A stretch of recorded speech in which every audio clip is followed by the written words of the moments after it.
1 João 2 diz assim: não amem o mundo, nem o que nele há, porque se alguém amar o mundo, o amor do Pai não está nele. Pois tudo que há no mundo, a cobiça da carne, a cobiça dos olhos e a ostentação dos bens, não provém do Pai, mas do mundo. O mundo e a sua cobiça passam, mas aquele que faz a vontade de Deus permanece para sempre. Alguém pode dizer glória a Deus por isso? A palavra de Deus, ela fala a respeito de alguns princípios que, se não forem bem estabelecidos, eles podem ser confundidos. A palavra de Deus, por exemplo, diz que o amor ao dinheiro é a raiz de todos os males. E tem muita gente que prefere não ter, porque entende que o dinheiro é maldito. Mas a mesma palavra em outro versículo diz que o dinheiro por tudo responde. O dinheiro não é o problema, mas o amor a ele é, porque não dá para ter mais de uma pessoa ocupando a centralidade do meu coração. Como Jesus não se presta à humilhação de se assentar juntamente com ninguém num trono estabelecido no altar do teu coração, certamente, se você convida alguém para sentar, ele automaticamente vai sair. A palavra de Deus não condena a grandeza. A Bíblia diz que uma geração contará a outra geração sobre a grandiosidade dos feitos de Deus. Mas quando a minha preocupação é que a partir do Senhor eu me torne grande, aí a grandeza pode se tornar a minha maior pedra de tropeço. Foi o que aconteceu, por exemplo, na Torre de Babel. Homens que tinham uma grande visão, que tinham unidade, que queriam construir algo grandioso, queriam ao final desse grande feito que o seu nome nunca fosse esquecido na história. E aí Deus não se agrada, por mais que haja uma grande visão e unidade, o propósito final não aponta para os céus. E o que os céus fazem? Eles desarticulam todo um projeto da terra. E a gente ouve e lê sobre essa história, mas ninguém tem menção do nome deles. No intuito de terem o seu nome escrito na história, acabaram tendo o seu nome apagado dela. A palavra de Deus fala em vários momentos sobre coisas que são desejáveis, mas se eu as desejo mais do que desejo ao Senhor, que pode me dá-las, aí eu tenho um problema. A unção é algo desejável, o ministério é algo desejável. Se você deseja isso, boa coisa deseja, diz a palavra. Mas se eu quero o Senhor só para usufruir da unção que vem do Senhor, não é mais o Senhor que eu quero, é a unção dele. E é por isso que a palavra de Deus diz que naquele dia muitos dirão: Senhor, eu curei no seu nome. Ou seja, é alguém que flui debaixo de uma unção extraordinária, é alguém que flui debaixo de uma ação sobrenatural. Eu curei no seu nome, eu libertei no seu nome. Ele diz: eu não te conheço, apartai-vos de mim. Então existem pessoas que acessam ao Senhor para usufruir dele, mas não querem ele. É o desafio da gente, depois de ter acessado o lugar da intimidade, querer sair desse lugar com algo. Meu irmão, pega isso aqui é muito poderoso. Você foi chamado para acessar esse lugar e permanecer nele. Porque se você recebe algo porque está nesse lugar, mas decide sair desse lugar, você está usurpando o céu.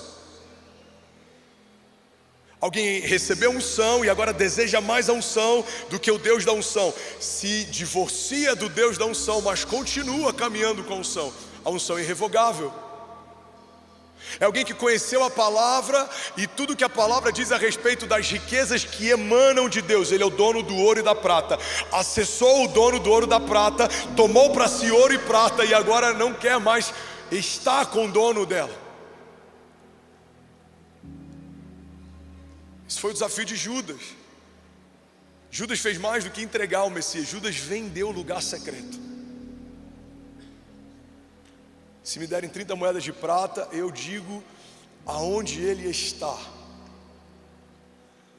Então, quando a palavra de Deus diz para que a gente não ame o mundo, não significa que você não vai estar no mundo, construir uma história no mundo, estabelecer coisas no mundo. Não, a mesma palavra diz em outro momento que por Jesus fomos estabelecidos, a partir da nova aliança, fomos estabelecidos como reis e sacerdotes. 1 Pedro 2,9 fala a respeito dessa nova identidade. Em outro momento a palavra de Deus diz que nós reinaremos na terra. Mas reinar na terra não significa amar a terra. Faz sentido? Reinar na terra significa subjugar a terra. Ou seja, eu uso tudo que a terra tem para um propósito maior. Então eu uso a terra para algo que o céu me chamou para viver, para construir. Mas se o meu coração começar a amar a terra, agora então a terra me usa para algo que é distante do propósito de Deus. Porque a palavra de Deus diz que eu não posso amar o mundo, nem aquilo que nele há. Você não foi chamado para amar aquilo que está na terra, mas você pode reinar, governar, estabelecer, subjugar sobre todas essas coisas. Você pode ser um homem de governo e reinado como Davi e ainda assim ser um homem segundo o coração de Deus. Você pode ser um homem de autoridade como José e ainda assim ouvir e discernir os céus. Você pode ser um homem de sabedoria do céu como Daniel e ainda assim não se prostrar e não se humilhar diante de nenhum outro cenário por querer guardar a própria vida. Irmão, um dos sintomas de estarmos amando ao mundo mais do que ao Senhor é quando nos preocupamos mais com a nossa reputação do que com o nosso chamado. Quando Saul recebe uma notícia através do profeta que ele havia sido rejeitado por Deus, Saul não se humilha para receber de Deus perdão. Saul pede uma coisa: é possível que pelo menos o povo, quando olhar para mim, não perceba que a glória de Deus não está mais sobre mim? Quando eu passo a amar o mundo, um dos sintomas é: eu não estou preocupado com o que eu me tornei, mas com o que as pessoas acham que eu sou. Se as pessoas acham que eu ainda sou ungido, que a glória de Deus ainda está sobre mim, se as pessoas acham que o meu casamento ainda é saudável, se as pessoas acham que eu estou bem, está tudo bem. Eu não lembro o autor dessa frase, mas ele diz que cada um de nós carrega 3 pessoas dentro de si: as que nós achamos que somos, as que os outros pensam que somos e as que só Deus sabe que de fato somos. E na jornada, cada dia a gente é convidado para se despedir de uma dessas personalidades e assumir a única, real.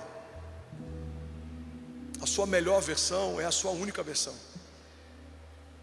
Tem a versão que você quer mostrar que é, tem a versão que as pessoas acham que é, e tem a única versão que é quem Deus sabe que você é, como Ele te fez. Alguém está comigo aqui? Alguém recebe essa palavra? Diga amém. Então não amar o mundo não significa ser um xiita, um radical, não significa ser nômade. Significa ter todas essas coisas, mas nenhuma dessas coisas te ter. Eu tenho prazer em hoje usufruir de coisas boas, mas eu nem cogitei abrir mão da fé quando eu não tinha nenhuma delas. Quando eu estava pregando, plantando igreja e estava morando de favor com as minhas malas no quarto da casa de uma ovelha, com a minha mulher grávida do meu 2º filho, despejado da minha casa. Não houve uma fração de possibilidade de imaginar negar a fé, porque Deus me deixou passar por aquilo, porque eu também não lembro de uma fração de reclamação ou de inquietação da minha parte quando Deus me colocou em lugares que eu não poderia estar. O problema é que a gente não reclama quando Deus nos faz viver coisas improváveis, mas a gente acha que pode questionar quando Ele permite que a gente viva coisas não desejáveis. Se você não reclama quando Deus te coloca numa posição alta, então você não pode fazer pirraça quando Deus permite que coisas que não gostaria de viver, você esteja vivendo. Alguém comigo diga amém. Posso todas as coisas naquele que me fortalece. Esse é o contexto e o sentido dessa afirmação de Paulo.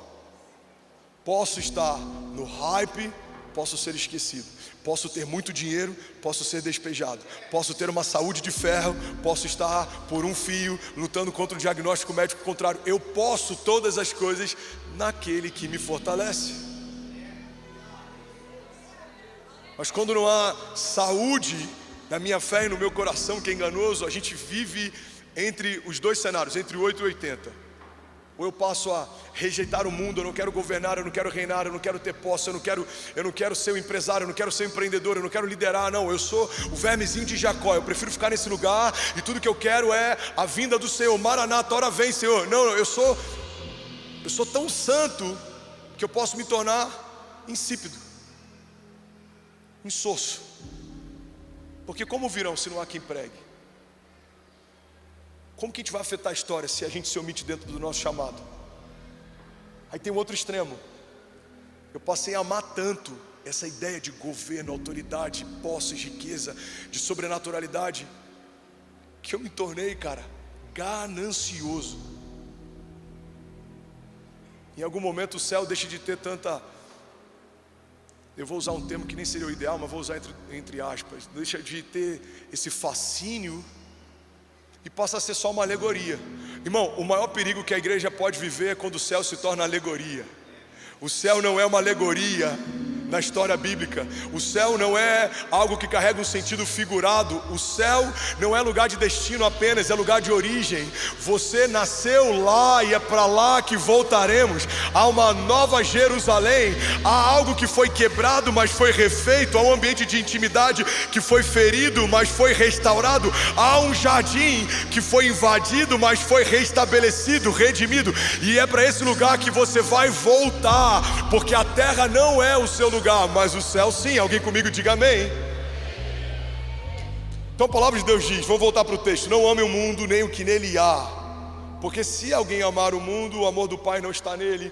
Não dá para honrar mais de um Senhor, não dá para ter mais de um rei assentado sobre o único trono do altar do teu coração, pois tudo que há no mundo, e agora fala de carnalidade, não só de realidades naturais, mas do que existe de carnalidade dentro das realidades naturais: a cobiça da carne, a cobiça dos olhos e a ostentação dos bens.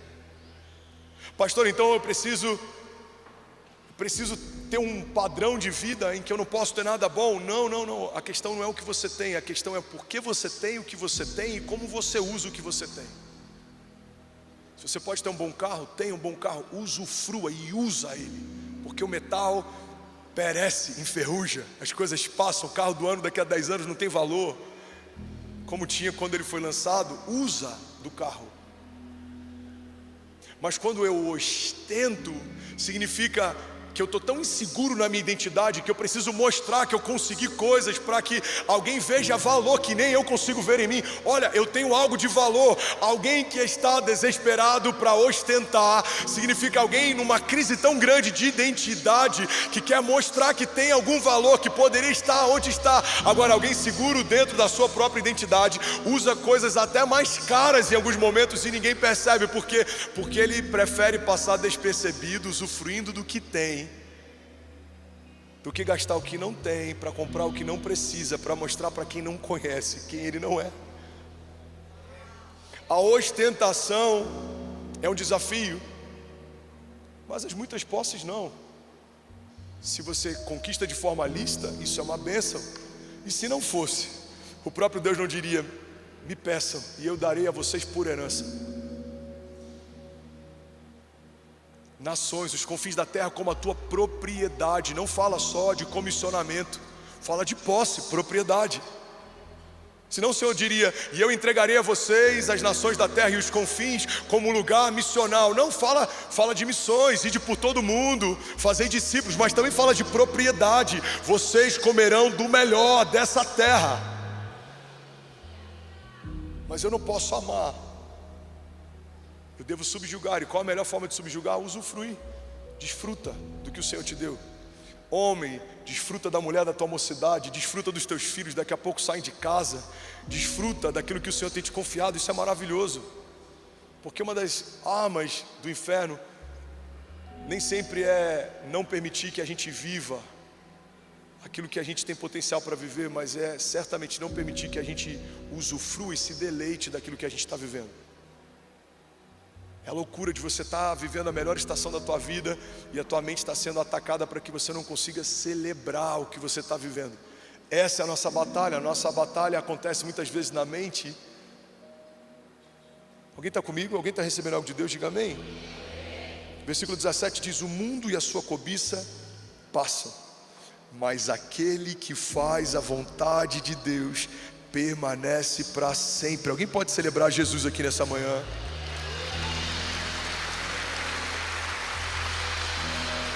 Se for para ele, você pode fazer melhor. Vamos.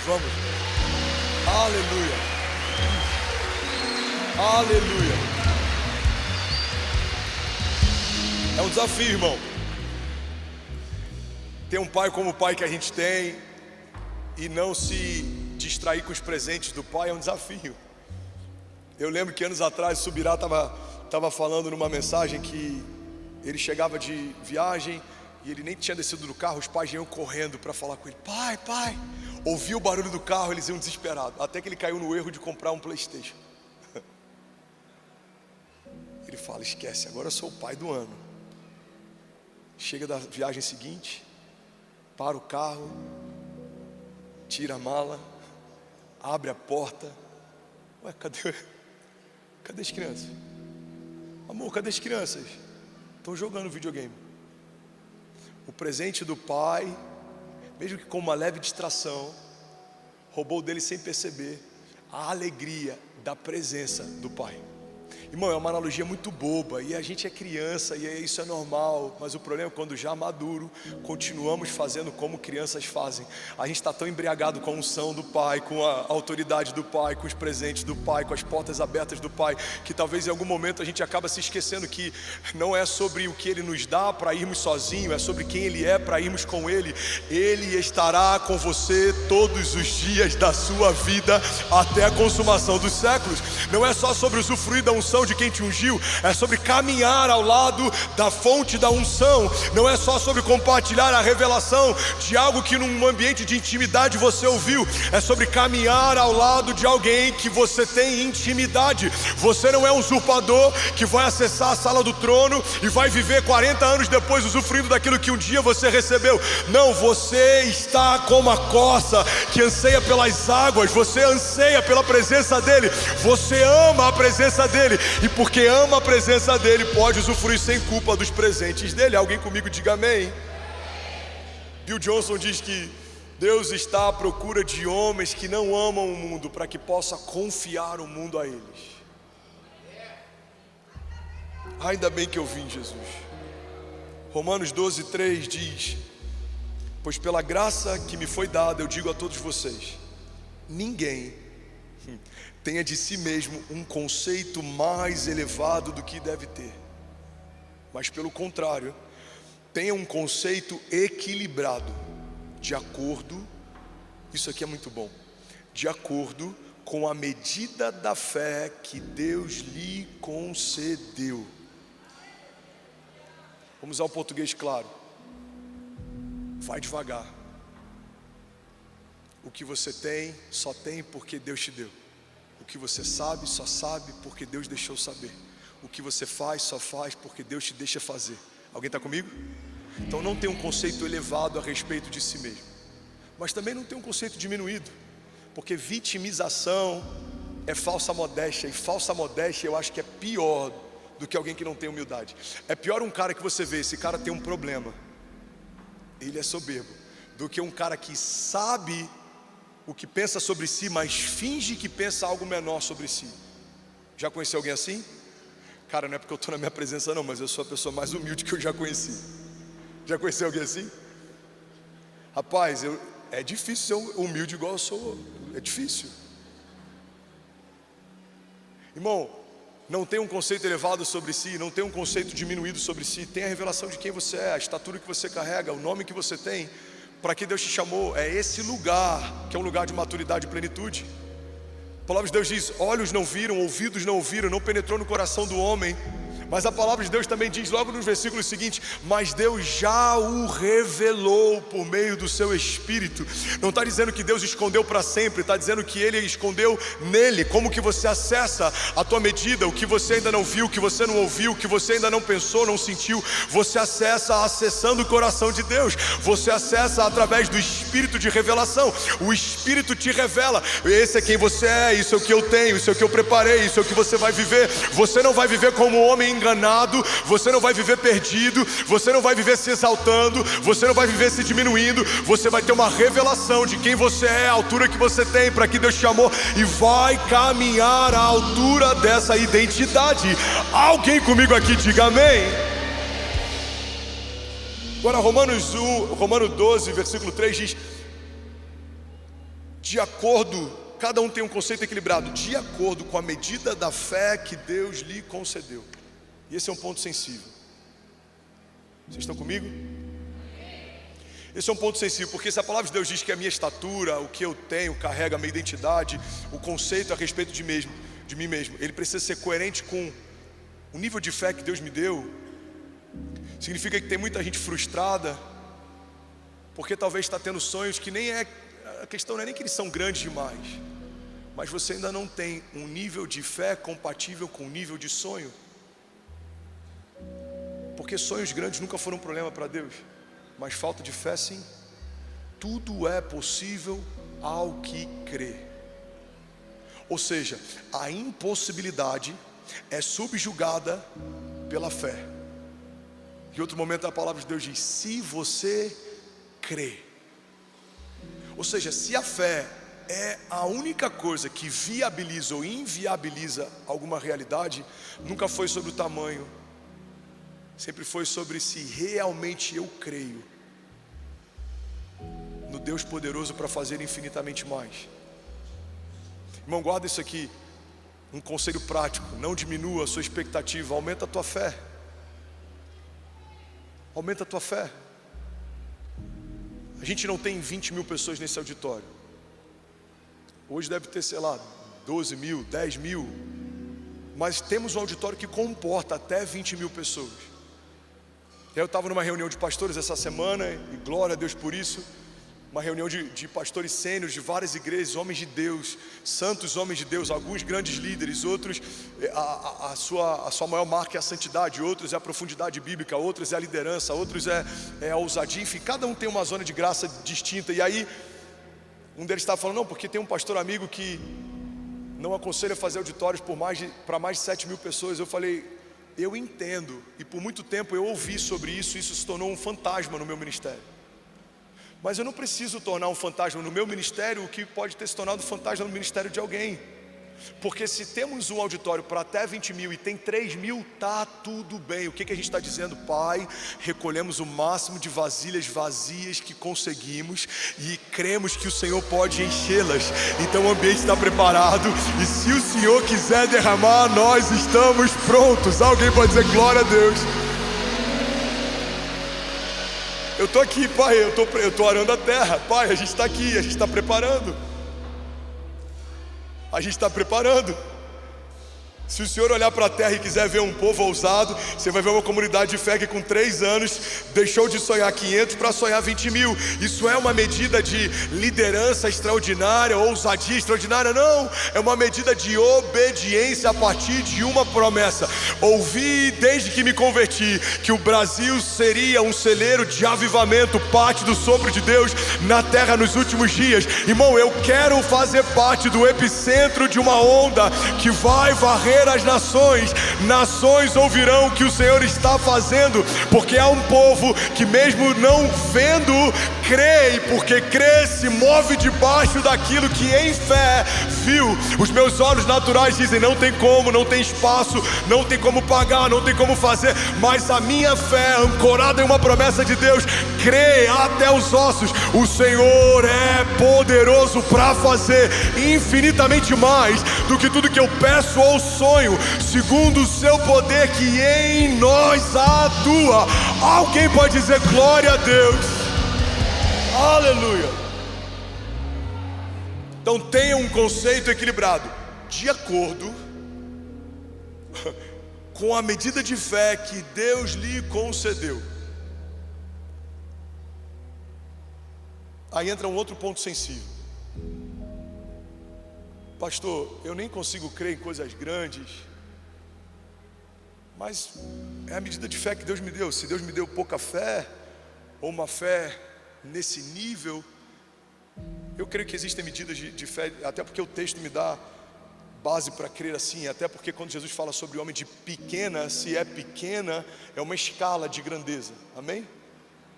Eu creio que existem tipos de fé, níveis de fé, e a palavra está dizendo: cada um tem um conceito equilibrado a respeito de si, de acordo com a medida que Deus lhe concedeu. Aí alguns vão dizer: pastor, a culpa não é minha, a culpa é de Deus, porque foi Ele que me deu a fé. Faz sentido? Ele é o autor e consumador da fé. Ele é a única fonte. Irmão, pega isso aqui. A única fonte que emana fé é o próprio Deus a partir da sua palavra. Fé não vem por impartation. Eu posso colocar a mão na tua cabeça e declarar: receba a fé. Não é assim que se transfere. A fé não vem por nenhuma outra coisa senão por ouvir e ouvir a palavra de Deus. Pastor, eu preciso ouvir mais sermões. Você precisa ouvir sermões que carregam a palavra de Deus, porque tem sermões que nem palavra de Deus mais tem. Não tem problema se ele é temático, não tem problema se ele é expositivo, mas precisa ser um sermão inspirado em palavra de Deus, porque a palavra de Deus não contém Deus. A palavra de Deus é o próprio Deus. Ele é a sua palavra. Então, se a minha medida inicial talvez é menor do que a medida do meu irmão, a questão não é como eu comecei, a questão é como eu estou correndo a minha corrida, porque se eu ouço mais, recebo mais, creio mais, vivo mais milagres, isso aumenta a minha porção de fé. Se eu busco mais, ouço mais dele, aumenta a minha medida de revelação, aumenta os meus fundamentos de fé. Quanto mais eu procuro, mais eu encontro. Quanto mais eu busco, mais eu acho. Quanto mais eu peço, mais eu recebo. Quanto mais estou meditando, imerso, inserido na palavra dele, mais fé eu carrego. Alguém comigo aqui, diga amém. Então, se me falta fé para algo, a responsabilidade é minha, não dele, porque ele está acessível tanto para a fé quanto para a sabedoria. A Bíblia diz que aqueles que desejam ou que buscam sabedoria, peçam a Deus, porque ele dá livremente aos que pedem. O pedido de Salomão, a gente vai ler o contexto, vai entender o porquê desse pedido. Foi parte da instrução do pai. O que você quer, Salomão? Ele fala: eu quero sabedoria. Se a todos que ele pedem, ele dá livremente, imagina um rei pedindo sabedoria, como isso alegra o coração do pai. E aí junto com sabedoria vem recursos, vem reinado. Talvez parte daquilo que a gente esteja vivendo ou deixando de viver, esteja diretamente ligado ao que a gente tem pedido e buscado em Deus, porque Ele é poderoso para fazer infinitamente mais matéria-prima do que pedimos ou pensamos. Ele é o catalisador, Ele é o multiplicador, Ele é aquele que expande, Ele é aquele que faz mais, mas a matéria-prima, o primeiro ponto, marco zero, é o que você pede ou pensa. Se não temos lugar secreto, vida com Deus, oração, intimidade, humilhação, humildade, temor, como pediremos ou pensaremos em algo? A gente só ouve. Você vira um ouvinte. Você senta aqui, ouve 40 minutos e toda a tua cosmovisão em base de fé está sendo construída a partir da expressão de fé de alguém. Isso é importante, como ovelha é indispensável, mas você precisa, como filho de Deus, ter mais do que só isso.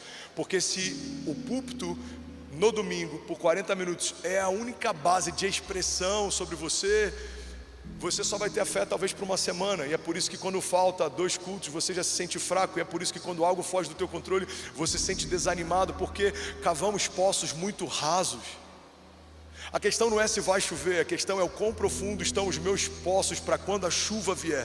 Você tem que aprofundar, buscar-me-eis e encontrareis quando buscarmos de todo o vosso coração. A palavra de Deus diz: aproximem-se de Deus e Ele se aproximará de vocês. Alguém pode dizer glória a Deus por isso?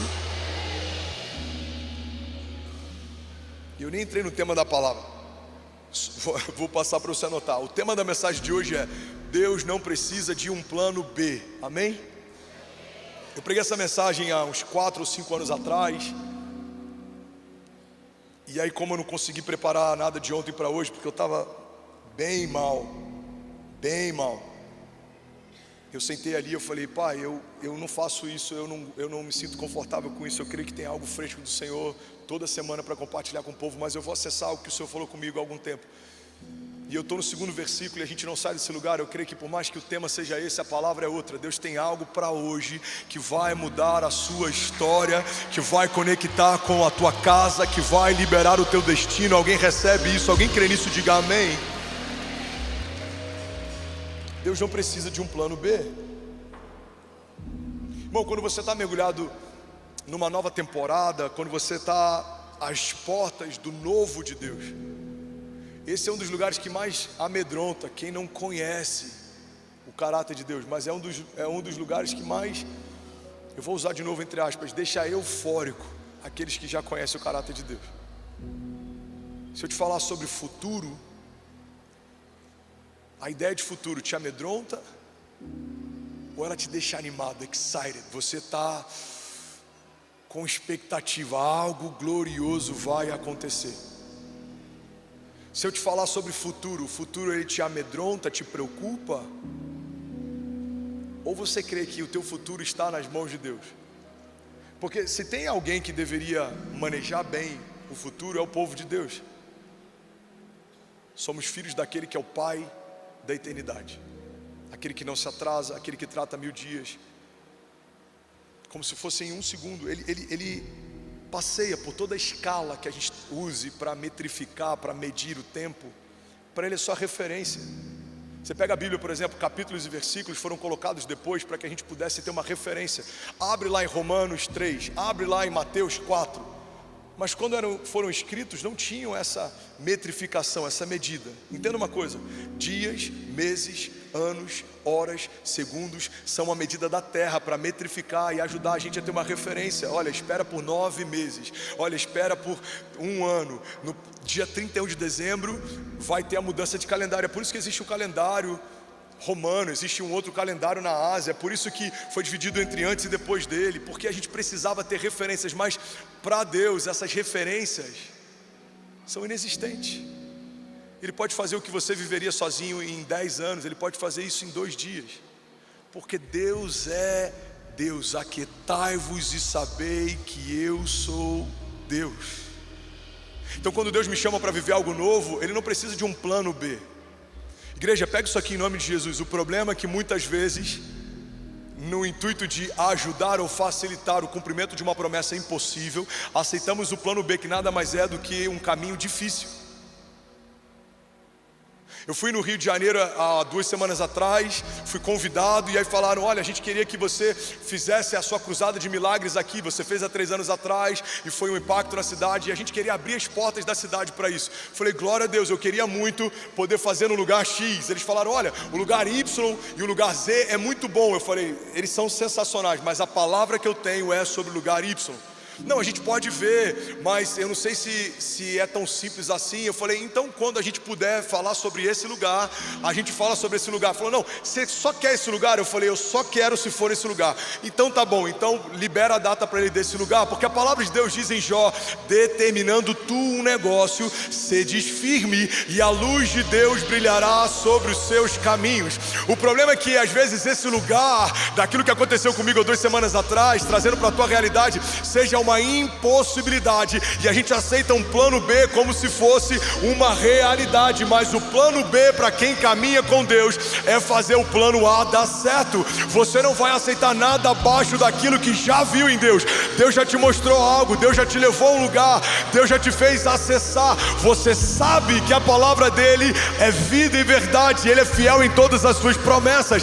Ele não é homem para que minta, nem filho do homem para que se arrependa. Ele não é alguém que vai brincar com os teus sentimentos. Se Deus prometeu e disse que vai acontecer, no céu já aconteceu. Vamos, alguém comigo aqui nessa manhã? Aleluia. Pastor, tudo que Deus disse para mim, estou falando de promessa pessoal, vai acontecer na terra? Não. No céu já é uma realidade, como se você acessasse algo que já está pronto. Imagina, eu vou usar um termo aqui, meu Deus, que isso não dê corte, porque hoje em dia está tão difícil ser simples, humano, vulnerável. Imagina que existe um delivery, você foi lá no iFood e você... Já soltei outro merchan. Eu soltei sem querer o Red Bull semana passada, a gente está conversando com o Red Bull, talvez aconteça. Já pensou, mano? Uma igreja patrocinada por energético, os fariseus vão ficar revoltados. Todos tomam, tá? Energético. Vamos falar: que absurdo, energético na igreja. E eu tenho que tomar escondido em casa. Esses caras tomam no lounge, que absurdo. Volta aqui. Eu estou brincando porque a gente tem sonhado com a ideia do iFood ser um patrocinador. Seria incrível, já imaginou o iFood patrocinador master, vira Brasil? Pessoal do iFood, eu sei que tem alguns diretores que congregam, assistem aqui, e fica a dica. Bom, volta aqui. Você fez um pedido no aplicativo de delivery, o pedido entrou, foi pago, está pago, amém? Tua promessa em Jesus, ela já foi paga. Se você vai acessar ou não, isso é um problema teu, mas está pago. Fomos feitos herdeiros de Deus e co-herdeiros em Cristo Jesus. A minha herança está disponível. Então você fez um pedido, está pago, foi lá para a cozinha, está feito. O meu posicionamento é o que vai diferenciar se eu abro a porta para receber o que está a caminho ou não. Assim são as promessas liberadas por Deus sobre você. No céu já é uma realidade. Agora, se o delivery vai chegar ou não, irmão, aí depende de você. Porque a minha conduta, ela pode gerar acesso ou impedimento de acessar. Você quer um exemplo? A palavra de Deus diz que Jesus, na sua cidade natal, não pôde fazer muitos milagres. Irmão, você crê que Jesus queria fazer menos milagres na sua cidade natal do que fez em outras? Eu imagino ele conhecendo desde criança algumas pessoas doentes. Eu imagino ele já imaginando, cara, hoje o seu Juca lá que ficava na frente da sinagoga, hoje ele vai ser curado. Não, hoje a dona Marta que fazia merenda lá na escola, hoje ela vai ser curada. Mas a Bíblia diz que ele não pôde fazer muitos milagres porque aquele povo, por já o conhecer na sua humanidade, não conseguiu reconhecer a sua divindade. Então eles não reconheceram que ele era quem dizia ser. Irmão, guarda isso. A ausência de reconhecimento a respeito da pessoa de Jesus gera uma impossibilidade. Eu não posso acessar aquilo que eu não honro. Já preguei sobre isso na mensagem O Poder da Honra. A honra libera acesso, a honra te habilita a acessar, mas a desonra, ela desabilita o acesso. Você quer um exemplo? A palavra de Deus fala que você deve honrar pai e mãe. E qual é a promessa que vem a partir disso? Os seus dias na terra serão acrescentados. Irmão, por que honrar pai e mãe acrescenta dia na terra? Por que ele não fala sobre uma outra promessa espiritual? Por que ele me fala sobre uma recompensa natural? Porque se eu honro a matriz da onde veio a minha vida na terra, eu recebo mais vida na terra. Tudo que você honra, você acessa. Tudo que você desonra, você desabilita. E é por isso que tem cristãos que creem que Jesus é o Salvador, mas não creem no caráter dele como provedor. Acessam o Jeová Jireh, não acessam o Jeová Jireh, mas conhecem o Jeová Rafa, conhecem o Emanuel, conhecem o El Shaddai, conhecem o poderoso Deus, mas você acessa aquilo que você conhece, aquilo que você honra. Alguém comigo? Quantas vezes a gente aceita um plano B, que é até um caminho difícil, porque a gente não consegue crer que Deus vai cumprir o plano A, que foi a palavra impossível que Ele liberou sobre nós. Se aconteceu com o pai da fé, irmão, vai acontecer com a gente, acontece o tempo inteiro. A mulher do pai da fé, quando ouve que vai viver o milagre, ri do milagre. O pai da fé, talvez já cansado de aguardar pelo cumprimento do milagre, providencia o seu próprio milagre. O problema é que todo milagre providenciado pela terra não é considerado milagre pelo céu. Aquele menino não é filho de uma promessa, ele é filho de uma precipitação. Se Abraão tivesse aguardado, viria de Deus o seu único filho. Mas como Abraão se precipitou, da terra vieram dois. A Bíblia diz que quando Deus olha para ele e pede que ele sacrifique o seu filho, ele diz: Abraão, pega o teu único filho, aquele a quem você ama. Irmão, olha para essa perspectiva. A terra olha para Abraão e sabe que ele é pai de dois. Os céus olham para Abraão e chamam ele como sendo pai de apenas um, porque tem coisas que você conquistou na força do teu braço e os céus nem consideram. E é por isso que tem coisas que a gente está orando para Deus manter de pé, e Deus está dizendo: eu não sei nem do que você está falando. Pai, mantém essa aliança de pé. Ele fala: que aliança? Mantém esse negócio de pé. Que negócio? Pai, manter essa sociedade de pé. Que sociedade? Eu só considero e garanto aquilo que começa em mim. Todo plano B é desconsiderado, todo plano C é descastado. O céu é indiferente com os nossos atalhos, mas os caminhos de Deus são perfeitos. Os caminhos de Deus são perfeitos. Os caminhos de Deus são perfeitos. É melhor ser Isabel estéril, crendo que vai do seu ventre gerar a voz que clama no deserto, do que ser qualquer uma daquelas mulheres que podiam gerar, mas não receberam em si uma promessa. Irmão, guarda isso aqui em nome de Jesus. Grande parte dos grandes feitos, na verdade a totalidade deles, a gente só lê sobre, só foram escritos, e a gente só se dá o trabalho de relembrá-los porque eles foram inéditos e impossíveis. Vamos ser sinceros, alguém leria sobre o dia em que Jesus assentou um povo, todos dividiram entre si o lanche que haviam trazido, comeram e voltaram para casa? Alguém leria isso? A história não gastaria tempo escrevendo sobre. Se assim não fosse, a Bíblia não diria que se todos os milagres que Jesus fez fossem escritos, não haveria papel suficiente para falar de todos eles. Ou seja, foram muito poucos relatados na Bíblia. Mas por que lemos e falamos sobre? Porque o lanche de um menino alimentou uma multidão. Por que lemos sobre o mar que se abre?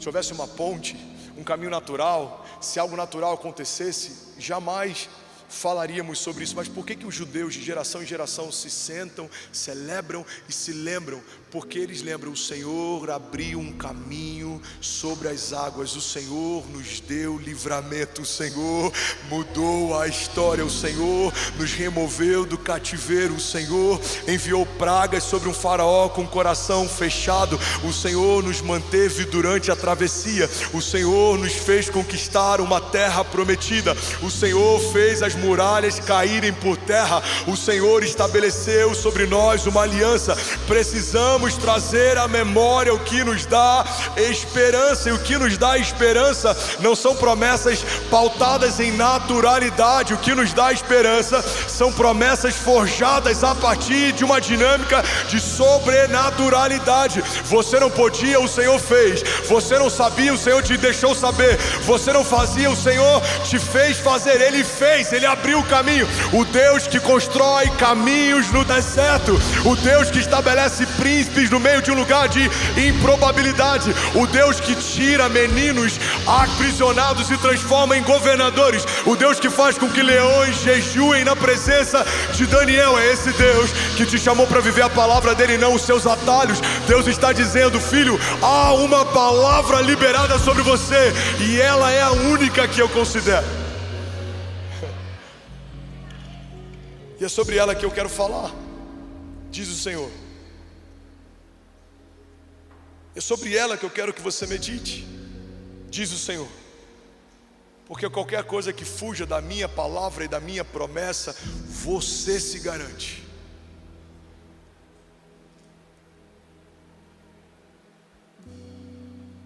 Alguém recebendo algo de Deus de verdade? É uma mensagem de ensino profético, que traz alinhamento. E eu glorifico a Deus porque eu não vi até agora uma pessoa se levantando e sair. O temor do Senhor está aqui nessa sala, amém? Alguém pode dizer glória a Deus por isso? Hebreus 11:1, ora, a fé é a certeza daquilo que esperamos e a prova das coisas que não vemos. Pode deixar esse texto, por favor. Irmão, se você se limitar a confiar só no que entende de Deus, você está fadado a nunca confiar em Deus. Vou falar isso de novo. Algum incendiário aqui comigo? Se você se limitar a confiar só no que entende, você está fadado a nunca confiar. Porque tudo que Deus faz de mais sobrenatural é improvável. É algo que não daria para você projetar. Vamos ser sinceros. Ele pega alguém como Esther, de fora do palácio, promove para dentro do palácio, para libertar o povo. Esther, quem sabe não foi para um momento como esse que você foi gerada.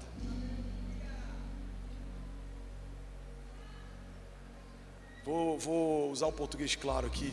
Promove um concurso de beleza para uma mulher levantada pelo Deus Todo-Poderoso, acessar um lugar de destino e viver a plenitude do seu chamado. Os caminhos de Deus, eles não são previsíveis. Davi está indo levar a marmita para os seus irmãos. Lembra do iFood?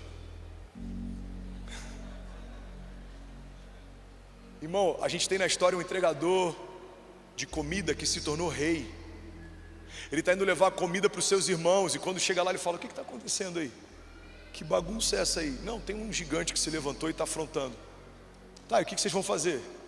Cara, está todo mundo com medo. Ele fala: como que um homem sem aliança afronta o exército que carrega uma aliança com Deus.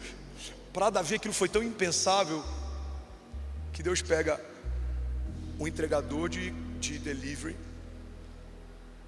e com algumas pedras entra na história da humanidade.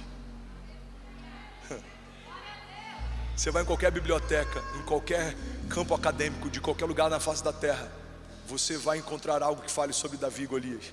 Seja como registro histórico, seja como análise da cultura de um povo, seja como análise de fé e religião. A humanidade entende e respeita essa história. Eu não sei como está hoje, mas algum tempo atrás, na FGV, se eu não me engano, eles usavam como parte da grade um livro que falava sobre a gestão extraordinária de Neemias. E independente da crença sobre a espiritualidade de Neemias, é impossível a gente não aceitar o que ele fez como gestor. Em 50 e poucos dias reconstrói coisas que uma geração não conseguiu por anos.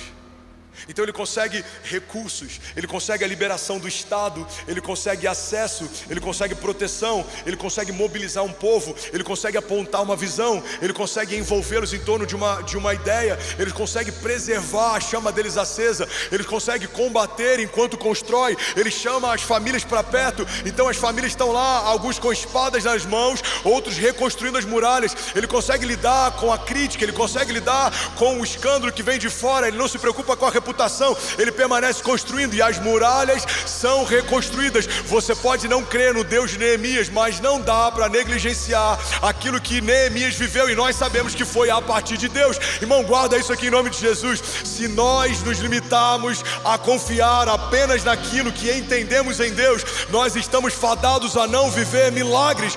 Qual é o sentido de óleo descer do céu sobre vasilhas vazias de uma viúva? Qual é o sentido de pão descer do céu como maná para alimentar o povo no deserto? Qual é o sentido de um menino no cesto ser preservado dentro do palácio e ser educado por aquele que ele combateria? Qual é o sentido de Deus usar o perseguidor do seu povo para alimentar e educar o libertador dele? Qual é o sentido? Não precisa fazer sentido para a terra, se faz sentido para os céus. Ele faz o que quer, quando ele quer, ele usa quem ele quer, da maneira que ele quer, porque ele é Deus, ele não deve satisfação. Ele fala e toda a terra se submete. Aleluia, bendito seja, aleluia. Romanos 8:28, todas as coisas cooperam para o bem daqueles que amam a Deus e caminham debaixo do seu propósito. Pastor, eu estou na igreja e nem todas as coisas têm cooperado. Pois é, filho, ninguém nunca te garantiu isso. Ser evangélico não te garante isso. Ser presente aos domingos não te garante isso. Entregar uma oferta não te garante isso. O que me garante isso? A ideia de que todas as coisas vão cooperar com o meu destino profético. 2 princípios: amar a Deus e caminhar debaixo do propósito. Uma parte da igreja peca em não amar a Deus. A gente ama o que Deus tem ou pode dar. É uma pequena parte, ela existe. E pode ser só um momento de transição. Tem várias pessoas que começam assim, em algum momento, quando tem uma experiência real com Deus, elas mudam. Mas tem uma outra parte que mesmo amando a Deus, não caminha debaixo dos seus propósitos, e por isso se cansa, desanima e desiste. Porque caminhar debaixo do propósito de Deus parte de um pressuposto: eu preciso saber qual é o propósito. Como eu posso ser obediente se eu não sei o que Ele espera de mim para que eu possa obedecê-lo? Como eu posso viver o meu chamado se eu nem sei para que Ele me chamou? Como eu posso caminhar nos caminhos que Ele tem para mim se eu nem sei quais caminhos são? A Bíblia diz que a glória de Deus está em ocultar certas coisas e a glória dos reis está em descobri-las. O chamado se descobre no caminho, o propósito se revela no caminho, a identidade e cada medida maior de revelação da identidade se descobre no caminho. Primeiro, Pedro ouve de Jesus que se ele caminhar com ele, será feito pescador. Mas depois ele começa a se sentir abraçado como filho, em algum momento como amigo. Olha, essas coisas eu não digo para qualquer um, senão para os meus amigos. Ele é chamado para um núcleo muito próximo. Depois da ressurreição, ele é chamado novamente, relembrado de uma promessa, então se estabelece como apóstolo. Mas tudo começou numa noite de uma pescaria fracassada. Ele pergunta: quem vocês dizem que eu sou? Alguém está comigo aqui nessa manhã? Aí Pedro tem uma revelação que não poderia ter sido dada nem pela carne nem pelo sangue. Ele fala: você é o Cristo, você é o Messias. Estou parafraseando. Você é o Cordeiro, você é a resposta, você é a promessa, você é aquele que Isaías 9,6 falava a respeito. Aí Jesus fala: muito bom, Pedro, não foi carne nem sangue que te revelou isso, mas o próprio Espírito. É o mesmo Pedro que foi chamado para ser pescador. Agora ouve da boca do próprio Cristo a comissão que ele tem para a sua igreja. Ele fala: Pedro, você é pedra, rocha. Algumas religiões e algumas doutrinas entendem que Pedro é a pedra fundamental da igreja. Por isso ele é considerado o primeiro pai da igreja. Mas não é sobre isso que Jesus está dizendo. Pedro está dizendo: Pedro, você é um fragmento da rocha. Ou seja, ele é a pedra angular. Jesus é a pedra angular. Jesus é a rocha inabalável. E você é um fragmento dela. Se você pegar um fragmento de qualquer tipo de rocha, você vai encontrar nesse fragmento as mesmas características da rocha em que ela foi extraída. O que Jesus está dizendo é: Pedro, você é uma parte de quem eu sou, e essa revelação é a pedra fundamental, e a partir dela eu edificarei a minha igreja. Qual é a revelação pela qual Jesus edifica a igreja? De que Ele é o Filho de Deus, Ele é o Cordeiro que veio salvar o mundo, Ele é o Verbo encarnado, Ele é o Messias, Ele é quem aguardávamos, Ele é aquele que seria transpassado, traído, Ele é aquele que seria feito maldito por ser colocado no madeiro, Ele é aquele que tiraria sorte das suas vestes, como toda a palavra já havia predito. Então Ele está dizendo: Pedro, a partir da revelação que você teve no Espírito, eu vou te revelar quem você é, e eu vou revelar quem a igreja é, e eu vou revelar a autoridade que a igreja tem. Ele diz: olha, eu darei a vocês a chave do reino dos céus, e o que ligarem na terra terá sido ligado nos céus, e o que desligarem na terra terá sido desligado nos céus. Irmão, tem muita gente frustrada porque não tem vivido em Deus esse lugar onde todas as coisas cooperam, mas é muito provável que talvez você ainda não tenha entendido, e por não entender, ainda não esteja caminhando debaixo do seu propósito, porque à medida que eu entendo quem Ele é, Ele me dá acesso a uma nova medida de revelação de quem eu sou nele.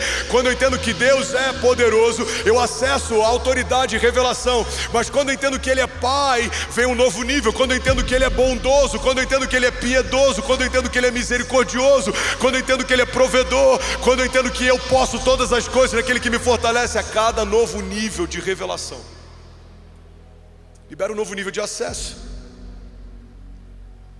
Eu lembro que quando eu vim para o Brasil, a gente pegou um carro, irmão, que faltando 2 meses para a gente devolver o carro, eu fui descobrir que ele estacionava sozinho. 2 meses preparando ele para venda. Estou falando diante de Deus, eu não estou... Cara, que botão é esse aqui? Aí ele fazia a leitura da vaga. Eu falei: não é possível. Não é possível, agora que eu vou vender. Onde é que eu quero chegar, irmão? Não adianta você ser herdeiro de tudo se você ainda está às portas do rei pedindo esmolas. Quem carrega a promessa, mas não sabe a promessa que carrega, vive como se não tivesse promessa nenhuma. É por isso que alguns de nós, é por isso que alguns líderes têm rabo preso com políticos, porque dependem deles para estabelecer sonhos dos seus ministérios. Você viu o áudio que eu falei aqui, aquela oração, aquela declaração que foi feita no final do ano passado? Eu falei: seja poder legislativo, seja judiciário, seja lobby de TV, ninguém vai parar a igreja. Irmão, alguém que deve favor não fala o que foi falado. Entenda isso: eu sei de onde vem o nosso socorro, eu sei aonde está estabelecida a nossa herança. Precisamos saber quem somos como igreja e o que carregamos como promessa, porque nós fomos estabelecidos de estação em estação até a eternidade. Homens passam, governos passam, economias passam, mas as minhas palavras não passarão, diz o Senhor. Alguém comigo aqui, diga amém. Então preciso saber o que eu carrego, senão eu vou negociar. Eu eu estou aqui usando analogias, eu posso ser dono de uma área com muito plantio e eu estou pedindo favor para alguém que tem algumas sementes, porque quem não sabe o que carrega vive como se não carregasse. Você tem um propósito, você carrega um chamado, o teu chamado antecede a tua existência. Eu lembro da primeira mensagem que eu preguei em Orlando, quando a gente foi enviado para a América, se chama Back to the Future. Se você quiser, ouve depois, eu acho que está no Spotify. Back to the Future. Eu falo que para acessarmos o futuro, precisamos voltar para Gênesis. Toda a configuração, o meu desígnio e a minha história só faz sentido no meu futuro quando eu entendo a minha origem. Vamos para a origem. Eu preciso correr, eu vou finalizar em 5 minutos. Alguém está comigo? Diga amém. Alguém sabe que esses 5 minutos são 10 minutos? Diga glória a Deus. Amém. Qual é a Gênese? O homem foi feito para intimidade com Deus. Vamos lá, características que a gente aprende na Gênese. Deus não faz nada sem preparar um ambiente. Deus ama ter intimidade com o seu povo. A Gênesis é: acessamos um Deus que é paternal, provedor, Ele cuida dos seus. Acessamos um Deus que provê antes da necessidade chegar, antes de Adão sentir fome, ou seja, antes dele ter consciência que precisava de algo que ele sabia agora que precisava, já estava lá. Então, você olha para o jardim, você vai para Gênesis. Quem eu sou? Eu sou alguém que Deus tem prazer em ter aliança, convívio, intimidade. Quem Ele é? Ele é um Deus que provê todas as coisas. Ele me protege, Ele me guarda, Ele me blinda, Ele me esconde. Vemos as promessas, por exemplo, em Salmos. O salmista dizendo: os meus inimigos vêm contra mim por um caminho, mas por 7 caminhos fugirão. Ou em outro momento: o Senhor é refúgio, fortaleza, socorro presente na hora da angústia. Essas realidades que a criação começa a descobrir a partir do relacionamento com Deus ao longo da história, já estavam implícitas e explícitas desde o princípio. Eu te protejo, eu te guardo, eu te fiz, eu te amo, eu te quero. Então, quando eu quero entender qual é o meu futuro, quais são as promessas que Deus tem para a minha casa, se eu estiver nele, Ele vai prover, Ele vai cuidar, Ele vai livrar, Ele vai blindar, Ele vai fazer com que eu não tropece. Se eu tropeçar, os caminhos de um homem bom são confirmados pelo Senhor, não permanecerei prostrado, dará ordem aos seus anjos em meu favor, o Senhor abrirá as comportas dos céus, Ele me fará aquilo que eu não poderia fazer, porque Ele é bom, Ele é bondoso, Ele é piedoso, Ele é misericordioso, a sua misericórdia dura para sempre, Ele é fiel. Alguém comigo aqui diga amém. As características de Deus a gente encontra elas nos mandamentos. Por exemplo, não adultere. Por que Ele fala para a gente não adulterar? Porque Deus é fiel.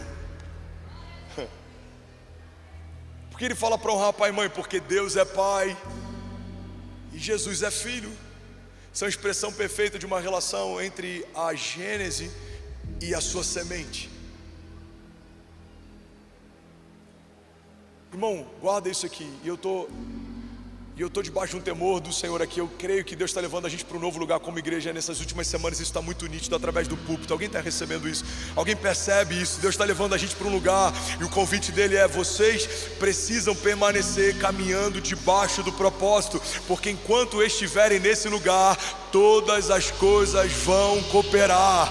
Pode vir o que for, se levantar quem se levantar, todas as coisas cooperam para o bem daqueles que amam a Deus e caminham debaixo do seu propósito. Alguém comigo diga amém. João 15:7 diz: se vocês permanecerem em mim e as minhas palavras permanecerem em vocês, me pedirão o que quiserem e lhes será concedido. Só permanece o que já está lá. Só permanece o que já está lá. Se a palavra que já está em você permanecer, e você que já está em Deus permanecer nesse lugar, peça a Ele o que você quiser e lhe será concedido. A gente vai sair desse lugar de viver em busca de um plano B.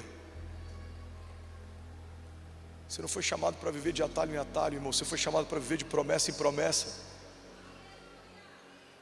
Eu não estou dizendo que não são tentadores e que a gente não cai. Eu caio, você cai. Tem vezes que a gente acha até que está indo por um caminho bom. A Bíblia fala que o homem faz planos que aos seus olhos parecem bons. E está tudo bem errar, mas não está tudo bem permanecer no lugar do erro.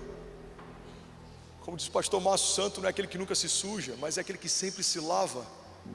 Há um lugar de misericórdia, há um lugar onde a gente volta e esse lugar ressignifica, restaura, fecha a ferida, cobre as brechas, a nudez, nos empodera, nos dá uma segunda chance. Pedro, depois de ter a revelação que teve, eu acabei de falar sobre, nega Jesus por 3 vezes e ainda assim é chamado por ele, e ao pregar novamente, milhares têm uma experiência com o Deus da salvação deles. Por quê?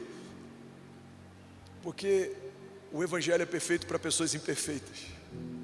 Tá tudo bem se você errou, mas você não tem que aceitar esse lugar como sendo um lugar de habitação. Deus chamou para viver a promessa dele, aquilo que ele disse quando ninguém dizia, aquilo que ele viu quando ninguém via. Alguém comigo diga amém? 2 Coríntios 12:10, na versão A Mensagem, diz assim: a minha graça é o bastante, é tudo o que você precisa. A minha força brota da sua fraqueza, e quanto mais fraco eu me apresento, mais forte eu me torno. Salmos 9:9 diz: o Senhor é refúgio para os oprimidos, Ele é uma torre segura na hora da adversidade, e os que conhecem o teu nome confiam em ti, pois tu, Senhor, jamais abandona os que te buscam. Alguém pode dizer glória a Deus por isso? Isaías 64:4 diz: desde os tempos antigos ninguém ouviu, nenhum ouvido percebeu, nenhum olho viu outro Deus além de ti, Senhor, que trabalha para aqueles que nele esperam. Aonde está a nossa esperança? Na promessa que o Senhor nos fez e no autor e consumador da nossa fé. A nossa promessa só faz sentido porque foi Ele quem fez ela. A Bíblia fala: por não ter ninguém superior a si, por quem jurar, o Senhor jurou por si mesmo. Por que eu creio que a promessa é infalível? Porque ela é expressão de um Deus infalível. Por que eu creio que a promessa é inquebrável? Porque ela é a expressão de um Deus inquebrável. Por que eu creio que a promessa não é volúvel? Porque ela é a expressão de um Deus inabalável. Ele é o mesmo ontem, hoje e para sempre. Todas as coisas podem mudar, mas o Senhor permanece imutável, inabalável. Ele é o mesmo ontem, Ele é o mesmo hoje e Ele é o mesmo sempre. Alguém crê nisso? Diga amém. Então fica de pé no seu lugar. Eu quero finalizar com um texto que, principalmente para nós que estamos aqui vivendo coisas grandes, alguns de vocês que estão aqui talvez vivendo algo tão extraordinário na tua empresa, no teu negócio, Deus te deu uma posição, Deus te deu status, Deus te permitiu ser pai, Deus te permitiu sonhar. A gente tem que trazer à memória essa palavra. Alguém comigo ainda? Diga amém. 1 Coríntios 1:20, a banda pode vir aqui para liderar a adoração daqui a uns 2 minutinhos. 1 Coríntios 1:20 diz: onde está o sábio? Onde está o erudito? Onde está o questionador dessa era? Acaso não tornou Deus louca a sabedoria desse mundo? Visto que na sabedoria de Deus o mundo não o conheceu, por meio da sabedoria humana, agradou a Deus salvar aqueles que creem por meio da loucura da pregação. Os judeus pedem sinais miraculosos, os gregos procuram sabedoria. Nós, porém, pregamos a Cristo crucificado, o qual de fato é escândalo para os judeus e é loucura para os gentios, mas para os que foram chamados, tanto judeus como gregos, Cristo é o poder de Deus e a sabedoria de Deus. Porque a loucura de Deus é mais sábia que a sabedoria humana, e a fraqueza de Deus é mais forte que a força do homem. Versículo 26. Irmãos, pensem bem no que vocês eram quando foram chamados. Poucos eram sábios segundo os padrões humanos, poucos eram poderosos. Aqui ele me descreve do início ao fim. Poucos eram de nobre nascimento, mas Deus escolheu as coisas loucas do mundo para envergonhar os sábios, e escolheu as coisas fracas do mundo para envergonhar as fortes. Ele escolheu. Fala comigo, Ele escolheu. Fala com autoridade, diga: Ele me escolheu. Ele escolheu as coisas insignificantes do mundo e as desprezadas e as que nada são, para reduzir a nada as que são, para que ninguém se vanglorie diante dele. Alguém pode dizer glória a Deus por isso? Levante suas mãos, feche seus olhos, eu quero orar por você. Vamos, você pode celebrar Jesus antes disso. Faça isso. Vamos, se for para Ele, você pode fazer melhor. Vamos, alguém pode exaltar Jesus aqui. Vamos, alguém pode fazer barulho aqui nessa manhã. Aleluia! Será que alguém pode dizer bendito seja Jesus? Vamos, será que alguém pode dizer ainda bem que eu vim, Jesus? Aleluia. Vamos, levante suas mãos, feche seus olhos, eu quero orar com você. Pai, nós declaramos sobre essa casa, sobre essa igreja, sobre irmãos que vão ouvir essa palavra daqui a anos, 10 anos, 20 talvez. Eu oro por cada nação conectada, por cada voluntário, cada pastor, cada líder, cada discípulo. Pai, nós declaramos em nome de Jesus, se não fosse a tua poderosa mão, nós não estaríamos de pé. O Senhor nos deu livramentos, o Senhor nos deu, Pai, proteção, cuidado, provisão. Somos porque o Senhor permitiu que fôssemos. Temos porque o Senhor permitiu que tivéssemos. Sabemos porque o Senhor permitiu que soubéssemos. O Senhor tem nos guardado até aqui. Ebenezer, até aqui nos ajudou o Senhor. O Senhor é tudo em todos. O Senhor é aquele que faz a promessa e mantém ela de pé. O Senhor é aquele que permite a ferida e fecha ela e traz cura também. O Senhor é aquele que permite desertos, mas se revela no meio deles. O Senhor é o Deus Todo-Poderoso, Criador dos céus e da terra. Por isso, Pai, nós nos arrependemos todas as vezes que, mesmo tendo uma palavra de impossibilidade, nós preferimos nos mover debaixo de planos e de atalhos. Pai, homens fazem planos, traçam estratégias, algumas boas e outras com um intuito ruim.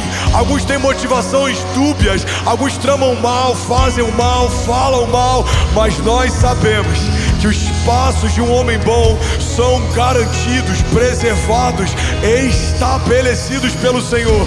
Nós não permaneceremos no lugar da falta, da falha, da crise, porque nós reconhecemos que do Senhor vem as promessas, do Senhor vem as respostas.